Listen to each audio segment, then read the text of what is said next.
ഇനി ഇതാരും വായിക്കരുത്.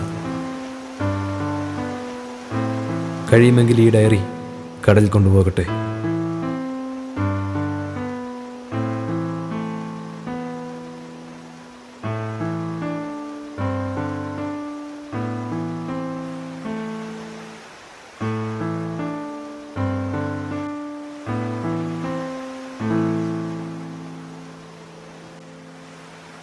ശരിയാണ്, ഞാൻ ആ ഡയറി വലിച്ചെറിഞ്ഞു.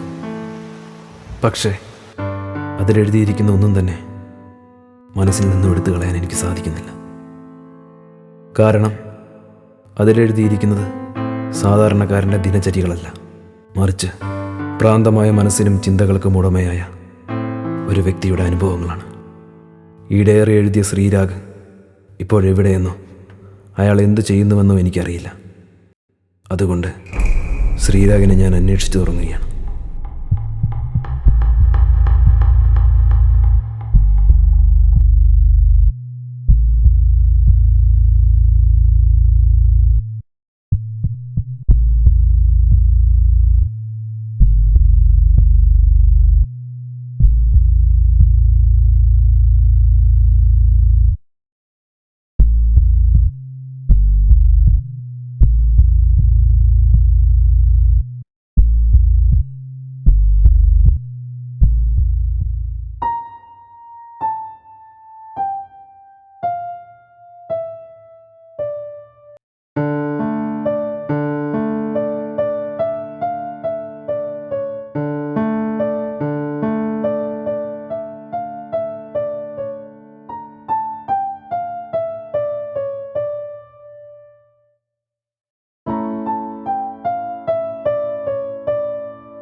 അർത്ഥവും യുക്തിയും ഇല്ലാത്തതായിരുന്നു എൻ്റെ ജീവിതം. ലക്ഷ്യമില്ലാത്ത യാത്രകൾ, ലോകത്തിൻ്റെ സിദ്ധാന്തങ്ങൾക്ക് വിരുദ്ധമായ ചിന്തകൾ, നഗ്നനേത്രങ്ങൾ കൊണ്ട് കാണാൻ കഴിയാത്തതും കാതുകൾ കൊണ്ട് ശ്രവിക്കാൻ കഴിയാത്തതുമായ പല കാര്യങ്ങളും എന്നിലേക്ക് കടന്നു വന്നു. അതെ, എനിക്കറിയാം, ഞാനും ഒരു മനുഷ്യനാണ്. ഭക്ഷണം, വായു, വസ്ത്രം ഇവയെല്ലാം എനിക്കും ആവശ്യമാണ്. പക്ഷേ എൻ്റെ ചോദ്യങ്ങളിലും ചിന്തകളിലും ആവശ്യങ്ങളിലും ലോകത്തിൻ്റെതായ ഒന്നും തന്നെ ഉണ്ടായിരുന്നില്ല. കാരണം ഞാൻ ചോദിച്ചതും സംശയിച്ചതും ചിന്തിച്ചതുമെല്ലാം ഒന്നിനെക്കുറിച്ചായിരുന്നു, മരണത്തെക്കുറിച്ച്. ഈ ലോകം എനിക്ക് പറഞ്ഞു തന്ന മരണം സത്യമാണോ എന്നായിരുന്നു ഞാൻ അന്വേഷിച്ചത്. എൻ്റെ എല്ലാ ചിന്തകൾക്കും ശക്തി പകർന്നുകൊണ്ടാണ് ആ ദിനം കടന്നു വന്നത്. ആ പ്രഭാതത്തിൽ ആ ഗ്രാമത്തിലെ നെൽപ്പാടത്തിന് കുറുകെ കിടക്കുന്ന നെടുനീളൻ പാലത്തിലൂടെ ഞാൻ കടന്നു പോകുമ്പോഴും എന്നത്തേതും പോലെ പ്രത്യേകിച്ചൊരു ലക്ഷ്യവുമുണ്ടായിരുന്നില്ല. ലോകം പറഞ്ഞു തന്ന ആ സത്യത്തെക്കുറിച്ചായിരുന്നു അപ്പോഴും ഞാൻ ചിന്തിച്ചത്. എനിക്കെതിരെ കടന്നു വരുന്ന വൃദ്ധനെ പോലും ഞാൻ ശ്രദ്ധിച്ചില്ല. എന്നാൽ അയാളുടെ വരവ് എന്നിലേക്കായിരുന്നു. എന്നിൽ ആഴത്തിലൊരു മുറിവുണ്ടാക്കാൻ ശേഷിയുള്ള ഭീതിയുടെ വിത്തുകൾ വിതയ്ക്കാൻ കഴിയുന്ന വാക്കുകളുടെ ശരവുമായാണ് അയാൾ കടന്നു വന്നുകൊണ്ടിരുന്നത്.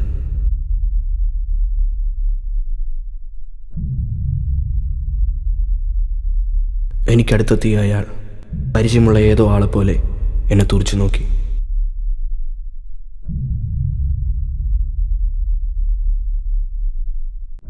അയാളെ മറികടന്ന് മുന്നോട്ട് പോകാൻ ശ്രമിച്ചപ്പോൾ എൻ്റെ മുൻപിലേക്ക് കയറി നിന്ന് പലതവണ തടസ്സമുണ്ടാക്കി. പക്ഷേ അയാളുടെ ഈ പ്രവൃത്തികൾ ഒരു പ്രാന്തൻ്റെ ഇതുപോലെ സാമ്യമുള്ളതായി എനിക്ക് തോന്നിയില്ല. എന്നാൽ അയാൾ എന്നോട് ഇങ്ങനെ പറഞ്ഞു: എന്തിനാണ് നിനക്ക് ധൃതി? മരണത്തിലേക്ക് പോകാൻ നിനക്ക് ഇത്ര തിടുക്കമോ? മരണം ഒരു രക്ഷപ്പെടലാണെന്നാണോ നീ കരുതുന്നത്? കൊടും വേദനയാണോ ഉള്ളത്? അത് നിന്നെ വലിച്ചെറിയാൻ പോകുന്ന തീച്ചൂളയിൽ നിന്നും അറിയും. ശരിയായിരുന്നു, അയാൾ ഒരു പ്രാന്തനായിരുന്നില്ല. മരണചിന്തകളോട് കൂടിയ ലക്ഷ്യമില്ലാത്ത യാത്രയിൽ എന്നോടായി എന്തോ പറയാൻ വന്നതായിരുന്നു ആ വൃദ്ധൻ.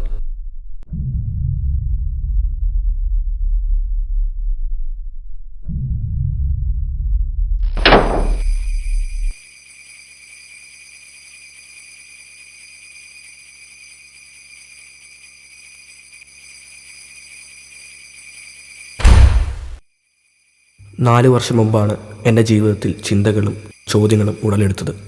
അന്നു മുതൽ ഇതെഴുതുന്ന സമയം വരെയുള്ള കാലങ്ങളിൽ ആദ്യമായാണ് എനിക്കായി ഉത്തരങ്ങളും മറുപടികളും നിർദ്ദേശങ്ങളും ആജ്ഞയുമെല്ലാം ലോകത്തിലുള്ള ഒരുവനിൽ നിന്ന് ലഭിക്കുന്നത്. അവയെല്ലാം സത്യമാണോ എന്ന് പലതവണ ആ വൃദ്ധനെയും അയാളുടെ വാക്കുകളെയും മനസ്സിൽ കണ്ടാലോചിച്ചു.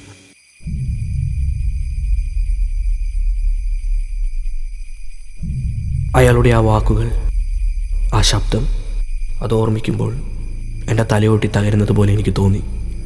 എൻ്റെ മരണചിന്തകൾക്ക് ആ വൃദ്ധൻ നൽകിയ മറുപടികൾ ആശ്വാസമുളവാക്കുന്നവയല്ല. ശരിക്കും അവ എന്നിലേക്ക് പാകിയത് ഭീതിയുടെ വിത്തുകൾ തന്നെയാണ്.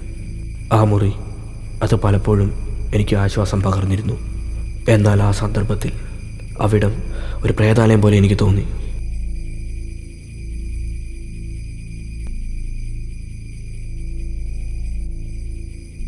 ആരോഗ്യം പൂർണ്ണമായി ക്ഷയിച്ചുകൊണ്ടിരുന്നു. കണ്ണുകളിൽ ഇരുട്ടി വ്യാപിച്ചു തുടങ്ങി. ഞരമ്പുകൾ വലിഞ്ഞു മുറുകി. എൻ്റെ ആത്മാവും മനസ്സും, എന്തിന് എൻ്റെ പഞ്ചേന്ദ്രിയങ്ങൾ പോലും യാഥാർത്ഥ്യത്തിൽ നിന്നും ഞാനായിരിക്കുന്നിടത്തു നിന്നും ഓടിയൊളിച്ചു. കണ്ണുകളിലെ ഇരുട്ട് പൂർണ്ണമായി എന്നെ മൂടിക്കളഞ്ഞു. ശരിക്കും ഞാനൊരു ജഡത്തെ പോലെ അവിടെ മരവിച്ചിരുന്നു. ആ അവസ്ഥയിൽ എൻ്റെ കണ്ണുകളിൽ എന്തോ ഒന്ന് തെളിഞ്ഞുകൊണ്ടിരുന്നു. കൂട്ടിവെച്ചിരിക്കുന്ന ഒരു ചിതയായിരുന്നു അത്. ആ ചിത എനിക്ക് കാണാൻ കഴിയുമായിരുന്നെങ്കിലും ഞാൻ ആ ചിതയ്ക്കുള്ളിൽ മൃതനായി കിടപ്പുണ്ടായിരുന്നു. കൂട്ടിവെച്ചിരിക്കുന്ന വിറക് കൊള്ളികൾ എൻ്റെ ശരീരത്തെ അമർത്തിക്കൊണ്ടിരുന്നു. ആ വിജനമായ സ്ഥലത്തിൽ മുഖം വ്യക്തമാകാത്ത ഒരാളെ ഞാൻ കണ്ടു. അയാൾ കയ്യിലൊരു തീപ്പന്തവുമായി എൻ്റെ ചിതയ്ക്ക് നേരെ വന്നുകൊണ്ടിരുന്നു. ഞാൻ ഉടൻ തന്നെ കത്തിയെരിയാൻ പോവുകയാണെന്ന് മനസ്സിലാക്കി. കാരണം ആ വൃദ്ധൻ സൂചിപ്പിച്ച തീച്ചൂളയാണ് എനിക്ക് വേണ്ടി അവിടെ തയ്യാറാക്കിയിരിക്കുന്നത്. അനുഭവിക്കാൻ പോകുന്ന കൊടും വേദനയോർത്ത് അരുത്, ഇത് ചെയ്യരുതെന്ന് പലതവണ ഞാൻ പറയാൻ ശ്രമിച്ചു. പക്ഷെ സാധിച്ചില്ല. കാരണം ഞാൻ മൃത്യുവിലായിരുന്നു. ആ വ്യക്തി എൻ്റെ ചിതയ്ക്ക് സമീപം വന്നു നിന്നു. അദ്ദേഹത്തിൻ്റെ മുഖം എനിക്ക് വ്യക്തമായി. അദ്ദേഹത്തെ ഞാൻ തിരിച്ചറിഞ്ഞു. വിധിപ്രകാരം എൻ്റെ ചടങ്ങുകൾ നടത്താൻ വന്ന അച്ഛനായിരുന്നു അത്.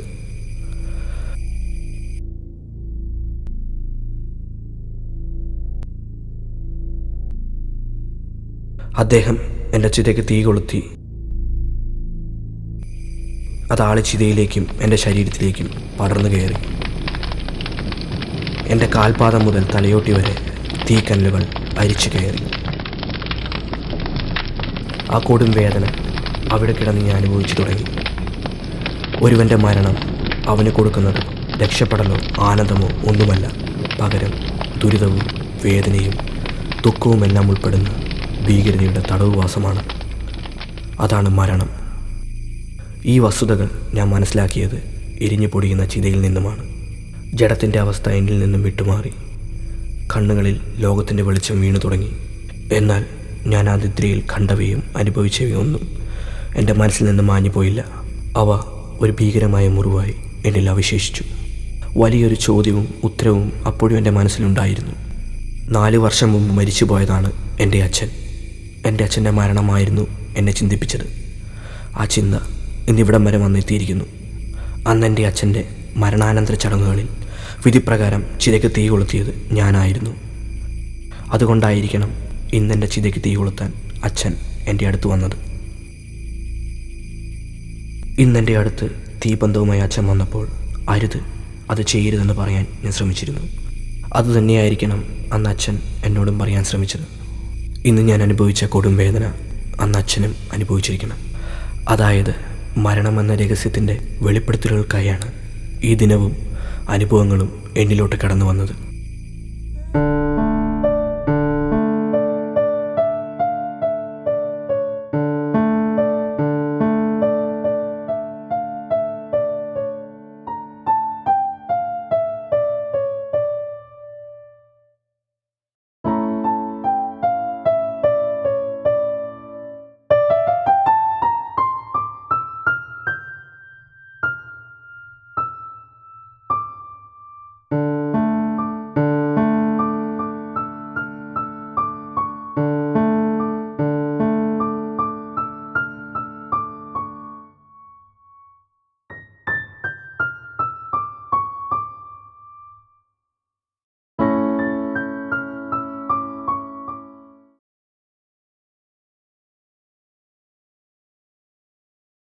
എൻ്റെ ചിന്തകളുടെ ഭാരം വളരെ വലുതാണ്.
എൻ്റെ ഈ യാത്ര ശ്രീരാഗിനെ തേടിയാണ്.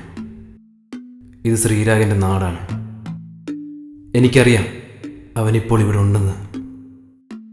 എന്തൊക്കെയോ അന്വേഷിച്ചും സംശയിച്ചും ചിന്തിച്ചും അലഞ്ഞു നടന്നവനാണ് ശ്രീരാഗ്. ഇപ്പോഴവൻ്റെ അന്വേഷണങ്ങളും ലക്ഷ്യമില്ലാത്ത യാത്രകളും അവസാനിച്ചിരിക്കുകയാണ്. കാരണം തനിക്ക് ലഭിച്ച മറുപടികളുടെയും കണ്ടെത്തലുകളുടെയും സംതൃപ്തിയിൽ കത്തിയേരിയുകയാണ് അവനിപ്പോൾ.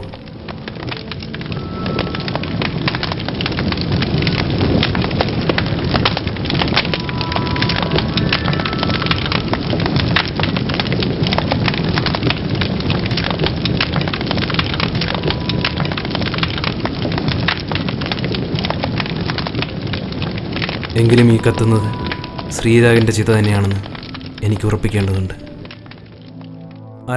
ആരാണ് മരിച്ചത്?